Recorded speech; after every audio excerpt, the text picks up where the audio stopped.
మీ రాస్యాధిపతి అయినటువంటి శుక్రుడు వృషభ రాశి వారికి అధిపతి శుక్రుడు కాబట్టి మీ రాస్యాధిపతి శుక్రుడు గురువుతో కలిసి ఉంటున్నాడు 5వ తేదీ వరకు.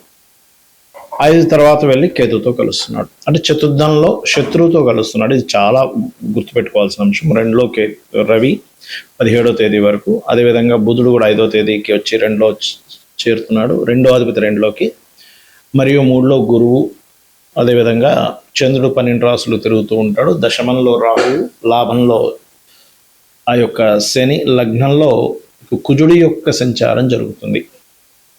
ఈ యొక్క గ్రహస్థితిని అనుసరించి మీకు ఎలా ఉండబోతుంది, ఏ దేవత ఆరాధన చేయాలి, ఎటువంటి విషయాల పట్ల మీరు జాగ్రత్త వహించాలి అనేటువంటి అంశం చెప్తుంది నేనైనప్పటికీ చెప్పిస్తుంది సాక్షాత్ లలిత అమ్మవారిగా భావిస్తూ ఆ లలితాంబిక అమ్మవారి యొక్క అనుగ్రహం మీకు పరిపూర్ణంగా కలగాలన్న స్ఫూర్తిగా కోరుకుంటూ, ఖర్చుల మూలంగా లేదా జీవిత భాగస్వామి పార్ట్నర్స్ మూలంగా మీకు స్ట్రెస్ అనేటువంటిది ఎక్కువగా ఉంటుంది. దీని నుంచి తగ్గించుకోవాలంటే, ఈ యొక్క స్ట్రెస్ తగ్గడానికి మీరు ఆంజనేయ స్వామి యొక్క ఆలయాలకు వెళ్తూ ఉండండి, ఖచ్చితంగా తగ్గుతుంది. సుబ్రహ్మణ్య స్వామి ఆలయం కానీ ఆంజనేయ స్వామి ఆలయం కానీ. గతంతో పోల్చుకుంటే 5వ తేదీ తర్వాత నుంచి మీకు ఎప్పుడైతే బుధుడు 2లోకి వస్తున్నాడో కొన్ని ఆలోచనలు మీకు ధనయోగాన్ని ఇస్తాయి. అది వ్యాపార మూలకంగా అనుకోండి, ఇంకేదైనా కొత్త ఆలోచన చేయడం వల్ల ధనయోగం ఖచ్చితంగా పెరుగుతుంది. అది సంతానం విషయంలో కూడా, అంటే సంతానానికి ఎప్పటి నుంచో వీళ్ళు సెటిల్ అవ్వలేదు, వీళ్ళు డబ్బులు సంపాదించలేకపోతున్నారు అని బాధపడేటువంటి వారికి 5వ తేదీ నుంచి 2లోకి బుధుడు రావడం అనేటువంటిది కొంచెం మీ యొక్క సంతానానికి వ్యాపార మూలకంగా కొంత ధనయోగం ఉంది. కాకపోతే మీరు కొన్ని గతంలో ఏర్పడిన కొన్ని మిస్కమ్యూనికేషన్స్ క్లియర్ చేసుకోవడానికి అనుకూలంగా ఉంది. వివాహ సంబంధాలు కూడా కుదురుతాయి. అయితే ఇక్కడ మీరు ఎట్టి పరిస్థితుల్లో ఏదైనా భూమికి కానీ స్థలానికి కానీ ధనం ఇచ్చేటప్పుడు చాలా జాగ్రత్తగా ఉండండి. 4వ భావంలో కేతు ఉండడం వేరు, కేతుతో పాటు శుక్రుడు రావడం వేరు. వాహనం నడిపేటప్పుడు, గృహ నిర్మాణం చేసేటప్పుడు, అదేవిధంగా కొంత ఫ్యాషన్ రిలేటెడ్ సంబంధించిన ఏమైనా ఈ పార్లర్స్ ఇలాంటివి పెట్టేటప్పుడు ఇటువంటి విషయాల పట్ల చాలా కేర్గా ఉండాలి మీరు. అదేవిధంగా అప్పులు ఇవ్వడం, లేదా ఎవరైనా ల్యాండ్ పేపర్స్ తీసుకొని, లేకపోతే గృహ సంబంధించినవి వాహనం పెట్టుకొని డబ్బు ఇస్తూ ఉంటాం. అటువంటి విషయాల్లో 5వ తేదీ తర్వాత నుంచి అసలు ఎట్టి పరిస్థితుల్లో చేయకండి. వివాహ సంబంధాలు అయితే కుదురుతాయి. విదేశాలకు వెళ్ళి అక్కడ మీరు ఏదైనా ఉద్యోగం కోసం ప్రయత్నం చేసినా, లేదా ఇక్కడి నుంచే విదేశీ కంపెనీల్లో ఏదైనా ఉద్యోగ సంబంధించిన ప్రయత్నాలు చేసినా అనుకూలిస్తుంది. అందులో ఎటువంటి సందేహం లేదు. సంతానం కోసం చేసే ప్రయత్నం కూడా ఫలిస్తుంది. కాకపోతే సంతానానికి కొంచెం వారి యొక్క ఎడ్యుకేషన్ విషయంలో కొంత స్ట్రెస్ అవుతారు.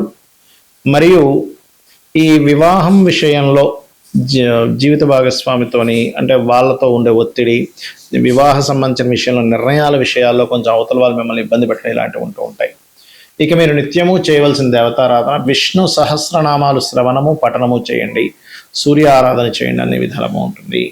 జ్యోతిష్శాస్త్రంలో గ్రహాలు, ఒక్కొక్క గ్రహానికి ఒక్కొక్క పోర్ట్ఫోలియో ఉంటుంది, ఒక్కొక్క తత్వం ఉంటుంది. మీ లగ్నం నుంచి గ్రహాలు 9 గ్రహాలు 12 రాసుల్లో ఒక్కొక్క భావాధిపతి ఎక్కడున్నాడు దానికి సంబంధించిన అనాలిసిస్ అనేది ఉంటుంది. అంటే మీరు ఉదాహరణకి ఎంతో కష్టపడుతున్నామండి, అసలు డబ్బులు రావట్లేదు, ఏంటో అర్థం కావట్లేదు అని సతమతం అవుతుంటారు. మీరు ఉండవలసినటువంటి మీ జాతక చక్రంలో ఏదైతే వేటి మూలంగా ధనయోగం ఉందో ఆ యొక్క ధనయోగ సంబంధించిన ప్రయత్నం చేయకుండా మీరు ఇంకో ఎన్ని మార్గాల్లో ప్రయత్నం చేసినా ఉండదు. ఎందుకంటే ఉదాహరణకి తూర్పుకు వెళ్తే పలానా దేశం వస్తుంది, లేదా పలానా ప్లేస్లోకి వెళ్తాము. తూర్పు వదిలిపెట్టేసి తూర్పు అనే వైపే వెళ్లకుండా మీరు పడమర వైపు ప్రయాణం చేస్తున్నారు. ఎలా వస్తుంది ఆ ప్రదేశం? ఎలా అయితే చేరుకోలేరో అదేవిధంగా జన్మజాతకంలో మీకు ధనాన్ని ఇచ్చే గ్రహం ఏదో పట్టుకోగలగాలి. ఏ మార్గంలో ధనం ఉంది? మిమ్మల్ని మీరు ప్రమోట్ చేసుకోవడం ద్వారా, ఇప్పుడు సినిమా యాక్టర్స్ ఉంటారు, మిమ్మల్ని మీరు ప్రమోట్ చేసుకోవడం ద్వారా ధనయోగం అన్నమాట అది. అలా కాకుండా కొంతమంది చిట్ ఫండ్స్ నడుపుతూ ఉంటారు, లేదా కుటుంబ సభ్యులు అందరూ కలిసి చేసేటువంటి పనులు కొన్ని ఉంటాయి. అందరూ కుటుంబ సభ్యులే అందులో పార్ట్నర్స్ అవుతూ ఉంటారు. ఆ రకంగా ఉందా? లేకపోతే ఫుడ్ రిలేటెడ్, అంటే చంద్రుడు ఇస్తున్నాడు మీకు ధనయోగాన్ని, అప్పుడు ఫుడ్. చంద్రుడు శుక్రుడు కలిసి వస్తున్నారు, అప్పుడు ట్రాన్స్పోర్టేషన్. అంటే ఒక క్యాబ్ నడుపుతున్నామా, లేకపోతే 4 కార్లు కొనుక్కొని ట్రావెలింగ్ పెట్టామా, లేకపోతే ఒక బస్సు పెట్టామా. ఆ బస్సులో కూడా కొంతమంది ఏంటి, మేము పర్టికులర్గా ఈ పుణ్యక్షేత్రాలకు అది బస్సు పెడుతుంటామండి అంటారు. అలాంటి వారికి శుక్రుడు, గురువు, కేతు కనెక్టివిటీస్ కూడా ఉంటాయి. అంటే ఇక్కడ ఏంటి, ఒక్కొక్క గ్రహానికి ఒక్కొక్క కారకత్వం ఉంది. ఆ కారకత్వం బట్టి మీకు ధనాన్ని ఇస్తుంది. ఆ యోగం ఉంది మీకు. మీకు పలానా బ్యాంకులో అకౌంట్ ఉన్నప్పుడు, పలానా చెక్ బుక్ ఉన్నప్పుడు ఆ చెక్ బుక్ ఆ బ్యాంకులోనే ఎలా చెల్లుతుందో మీకున్నటువంటి యోగము వలన ఎందులో అయితే యోగం ఉందో అందులోనే వస్తుంది. మరి మీరు అనొచ్చు ఏమండి, కొంతమందికి రకరకాల మార్గాల్లో వస్తుంది అంటే మల్టిపుల్ ధన యోగం అంటారు దాన్ని. అంటే మీ ధనాధిపతి ద్విస్వభావ రాశుల్లో ఉండడం, రకరకాల గ్రహాలతో కలిసి ఉండడం వల్ల మల్టిపుల్ ధన యోగం ఉంటుంది.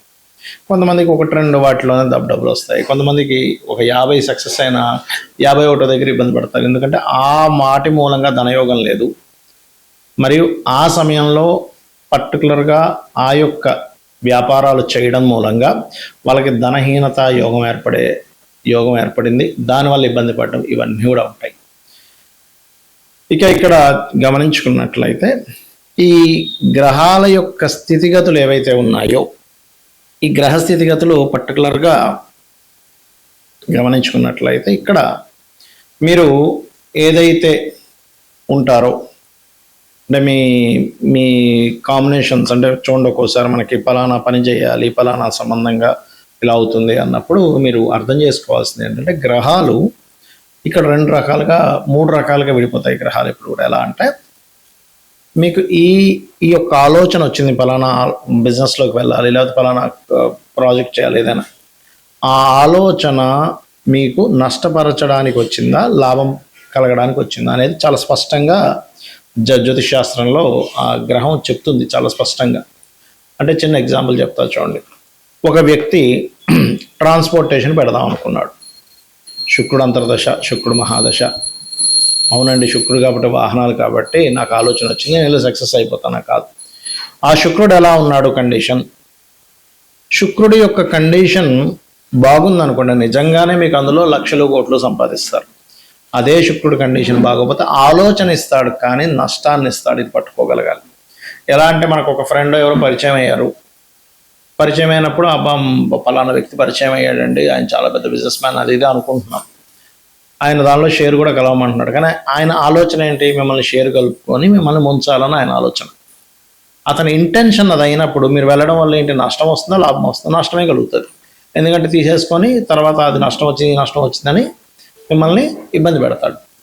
అలా మీకు నడిచేటువంటి మహాదశలు, అంతర్దశలు, గోచారం అంటే ఎంతసేపు వెళ్ళాల్సిన ఒకటే కాదు, ప్రతి గ్రహము అంటే నవగ్రహాల్లో ప్రతి గ్రహము యొక్క కదలిక ఈ గోచారాన్ని రూల్ చేస్తూ ఉంటుంది.